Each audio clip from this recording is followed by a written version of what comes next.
Hello, everyone. So I hope you can hear me. It looks like it's working. Um, I hooked up I hooked up to an Omni microphone to my Zoom, so hopefully you'll hear my voice a little better now. My little work from home, studio setup is I'm making it better every week. So hopefully this sounds a little better this week.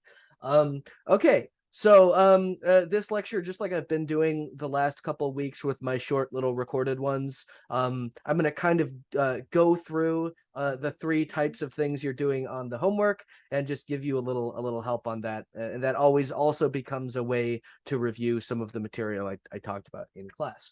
Okay, so your homework this week was 6.2, 6.3, and 6.8. So let's start by looking at 6.2. So I'm going to share screen. Pull up the book. Okay. So here's 6.3. Here's 6.2. Great. So in 6.2, you're given four major scales, but they're all messed up. There's something wrong with each of these major scales, and your job is to figure out what's wrong with it and to fix it. So what I've done is I've taken the first one, right, where it says number one right here, and I have moved that into Sibelius. I've transcribed it into Sibelius. So I'm going to look at it over there in Sibelius. So stop the share. Now we're going to share the screen. We're going to pull up my Sibelius file. Okay, so look at this. So this is the same as that first scale. The only difference is I have it written out with quarter notes instead of with whole notes, but we're not worrying about rhythm right now. This topic's not about rhythm, so that, doesn't really matter. And it shaved a few minutes off for me to just do it this way. So there you go. Okay, so the first thing that we want to figure out is what scale is this trying to be? Okay, well, here's a pretty big hint. It starts and ends on E. Now, remember, one of our guidelines for a major scale is that it's going to be named by the note that it starts on, right? So an E major scale is going to start on E, a D major scale is going to start on D, et cetera, et cetera. So I already have a pretty strong guess that this might be E major. So I'm going to write out an E major scale and kind of compare it to this and see if it's a good fit. Okay, so it would start on E. And so remember, two ways to find a major scale. You can either do it by the two tetrachords, right? So you can think of it as a bottom tetrachord that consists of a whole half step, and a top tetrachord that consists of a whole and a half step, and those have a whole step in between them. Think of it like that. Or you can just think about it as the intervals, right? You can think about it as a whole step, half step, whole step, whole step, whole step, half step. Oops, those are J's, not H's. My bad. So either of those two ways works for finding a scale. So also, but okay, so I'm going to write out this E major scale, but then there's also something else here, just looking at this scale that is patently wrong, right? So remember, a major scale can have sharps in it or it can have flats in it, but you're never, ever going to have a major scale. You're never going to have a major scale that has both sharps and flats. So that's got to be wrong. Okay, there's one other thing that is just wrong off the top here looking at the scale. So remember, a major scale is a diatonic scale. And what that means is you're going to have some kind of E, some kind of F, some kind of G, yada, yada, yada. You're going to have each one of the letters. Now, those letters might be sharp or flat, but you're going to get some version of each of those letters and exactly one. Okay, so as you can see here, we're missing a G. There's no kind of G at all here. And then we have two A's, right? So those are both things that are wrong. Okay, cool. But this starts and ends on E. So let's check in E major scale and sort of see if that's a good match. Okay, so I'm going to do that. So I'm going to start on E. All right, what is a whole step above E? Okay, that would be F sharp. Okay, so far so good, and we're locked into sharps here, right? So now, what is a whole step above F sharp? G sharp.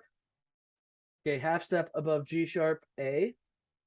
Whole step above A, B, whole step above B, C sharp. And I'll do a moment in between so you can work on them too.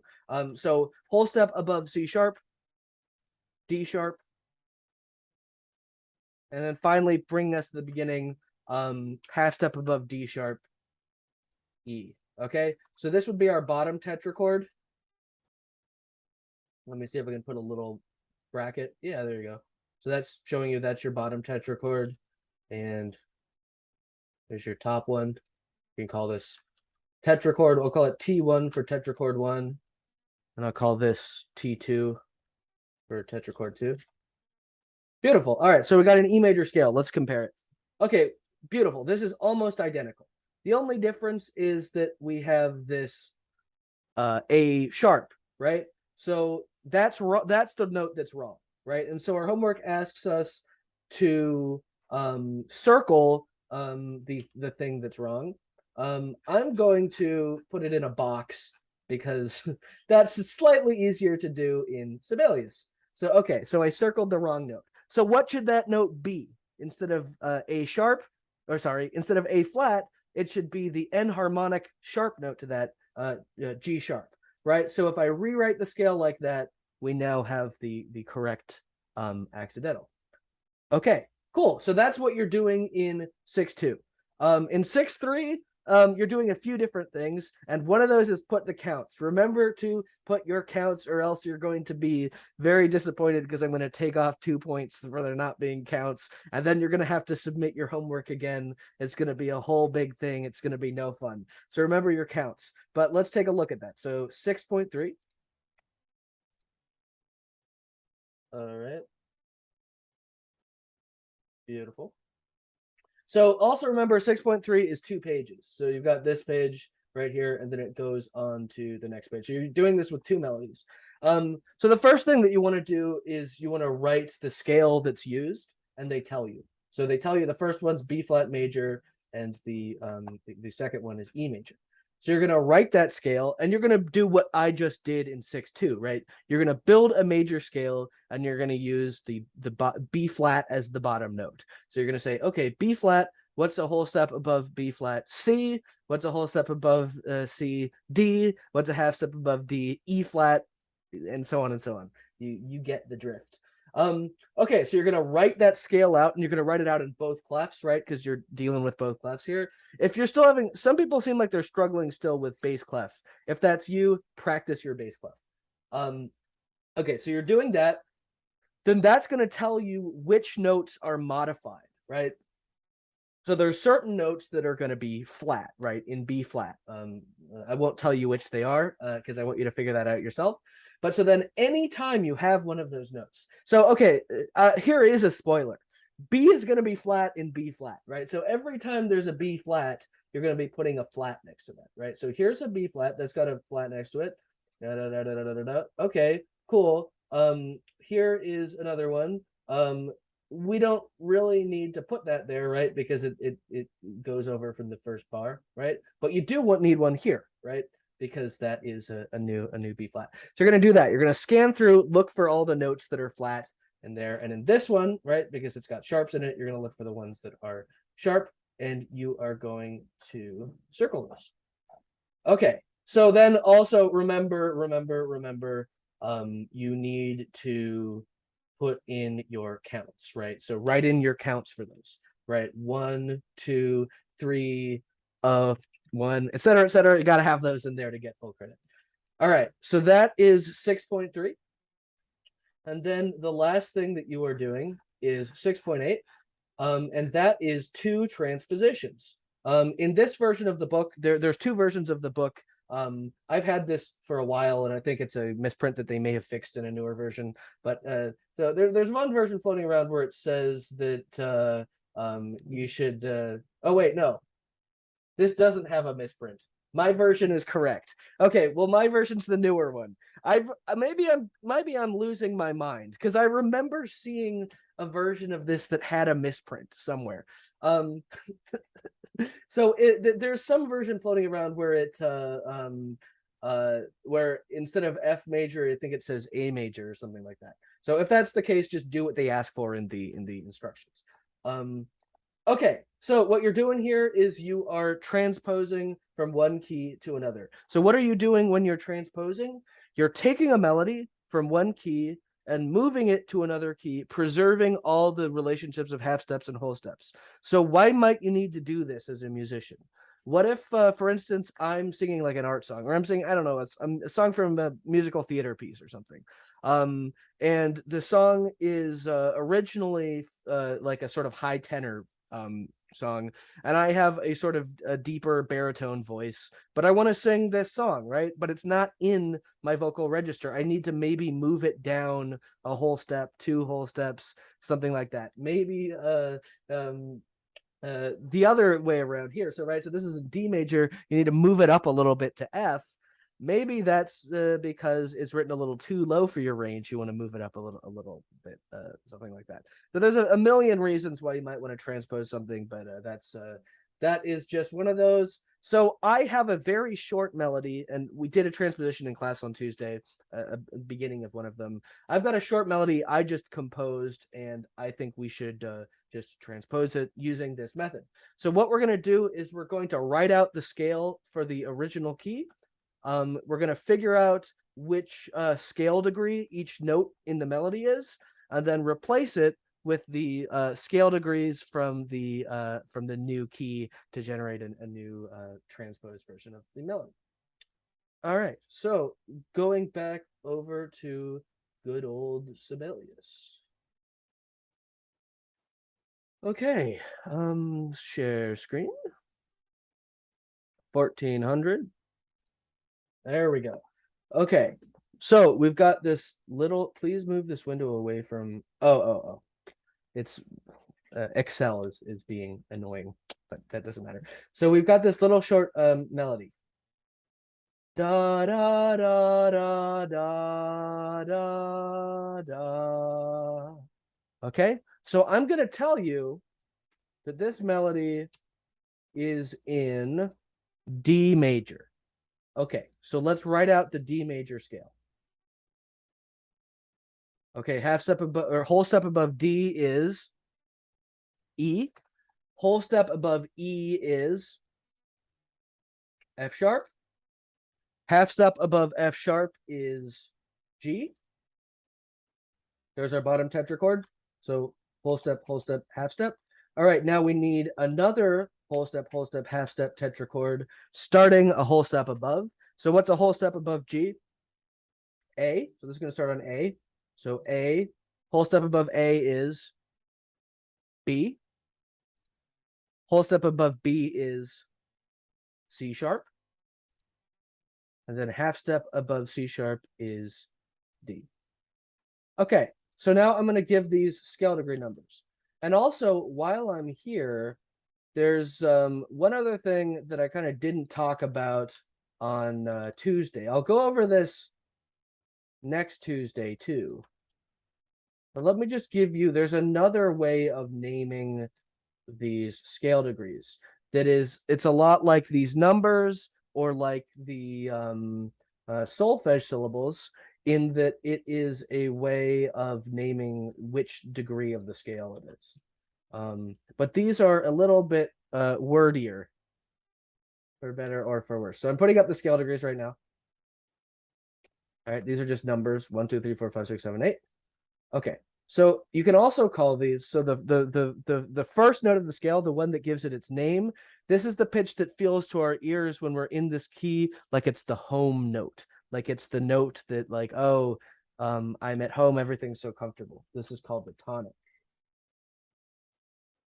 Okay, and I'm going to kind of layer these so they can fit and I don't have to make the text super duper small.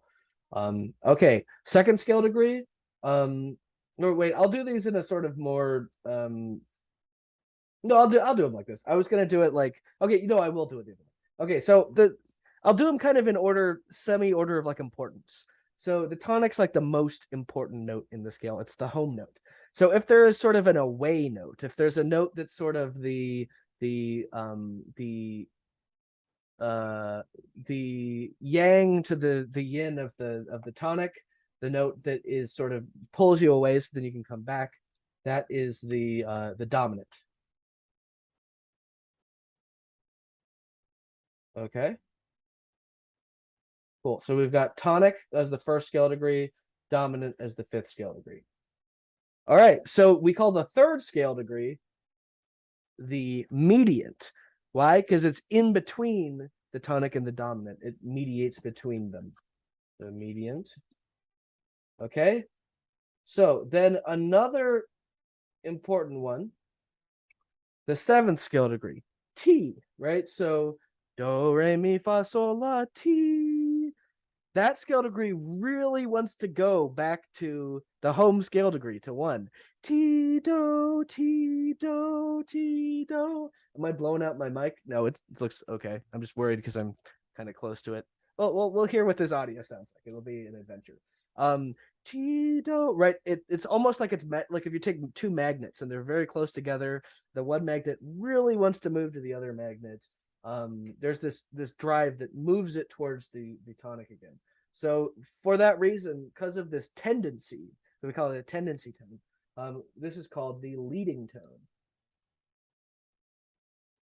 Put that on two lines. So it's all right. So the seventh scale degree is the leading tone, and you know what? I will make this text a little smaller, so it's kind of that's too small. A little more clear which note each of these is corresponding to.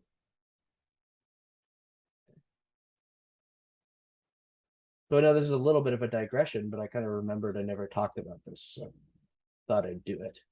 All right, then eighth scale degree, that's D again, right? So this is going to be the tonic as well. Okay, so then the ones I made it bigger instead of smaller. That's no good. Okay, so the ones we have left are the second, the fourth, and the sixth scale degrees. So we call the second scale degree the supertonic for reasons that should make sense, right? It's right above the tonic.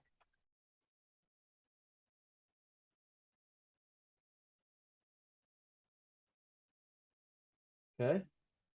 Then the fourth scale degree, once again, it should make sense why, but we call this the subdominant, right? It's right below the dominant.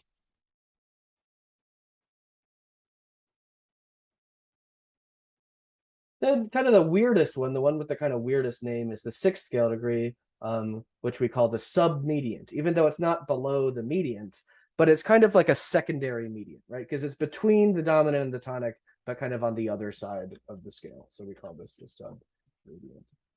All right, cool. So here's some other names for these scale degrees, but let's get back to our goal. Our goal is, now that we have this D major scale, right, which is the scale that's used in our melody, let's soup this up a little. Let's give it some nice. So I want this melody to be nice and connected. So I'm going to give it some slurs to show that it's legato. Okay, cool. So we've got this melody that's in D major. We want to figure out which scale degree each of these notes is. Okay, so we start with F sharp. Which scale degree in D major is F sharp? See it right there? It's the third scale degree. 3. Okay. A, what scale degree is A in D major?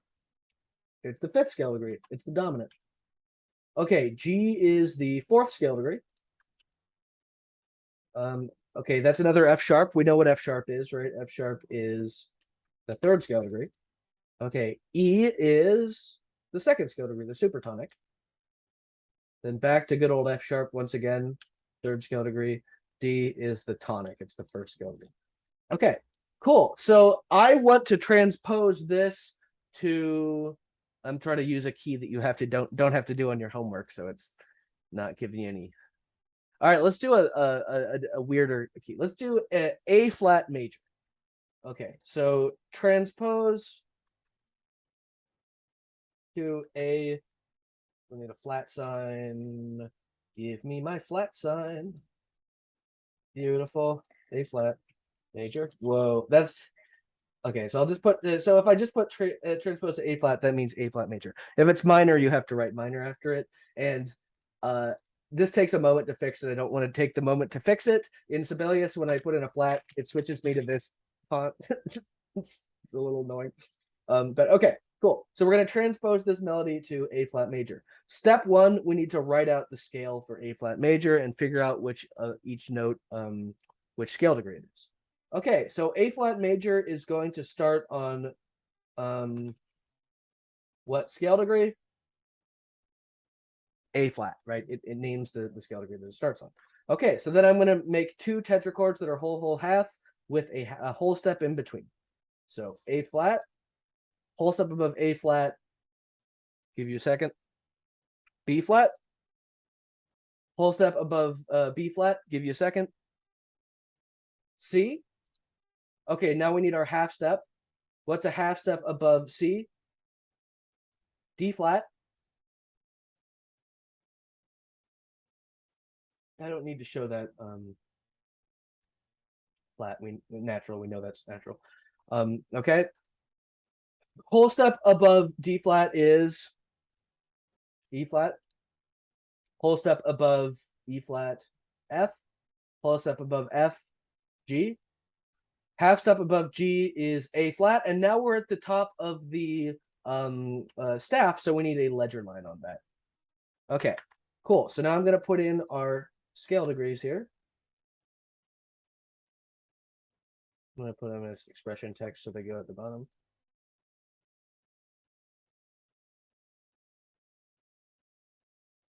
Okay, here's the 6. That's the submediant. 7, that's the leading tone. 8, that's the tonic again. Okay, cool. So now all we got to do is replace, if we have the third scale degree, replace it with the third scale degree from the old key, from D, with the third scale degree from the new key, A flat, and do that for every note. So I'm going to just put that in this staff down here below. So the first note is the third scale degree. What's the third scale degree in A flat? And I'll give you a second. Third scale degree is C, C natural. So we're going to have a C. I'll do it up in this octave. Okay. Oh yeah, and one other thing, make sure you keep the contour the same, right? So if the melody goes up and then down like this one does, don't, flip the octaves. Make it so that the contour stays the same. I'll show you what I mean on the next one. Okay, so now we need the fifth scale degree. So the fifth scale degree is in A flat major, E flat. Okay. All right, that's a D flat. So what I mean by that is have it go up like it does in the original instead of saying, oh, well, all right, Charles, this is also an E flat, so I'll have it go down there, right? That would be incorrect because it's not keeping the contour from the original melody. Okay. All right, let's move this all back to how it was. Okay, we're back to the original, and let's put A flat major, so we know our name of our new key. All right, and let's just finish this up. So now we have the fourth scale degree. The fourth scale degree in A flat is a D flat. Third scale degree, the third scale degree in A flat. Well, we already did that, right? That is C. Okay, the second scale degree in A flat major, that is B flat. Cool. And then the third scale degree, we already did that one, right? That's C. First scale degree is A flat, of course. It's the name of the key. All right, I'm going to put those slurs back in from the other key. And there you go. All right, so I'll sing these so you can hear how they're essentially the same thing, just kind of moved up a little bit. So in D major, it sounds like mi, sol, fa, mi, re, mi, do. Okay, and in A flat major, it sounds like mi, sol, fa, mi, re, mi, do. Okay, so that is all you're doing on your homework, and it's a little review of major scales. As I've been making a point of lately, if you feel like you're falling behind on anything, please, please, please, get in touch with me, set up a meeting, and we can go over some stuff, have an office hours. Take care, have a fantastic weekend, and I'll see you on Tuesday.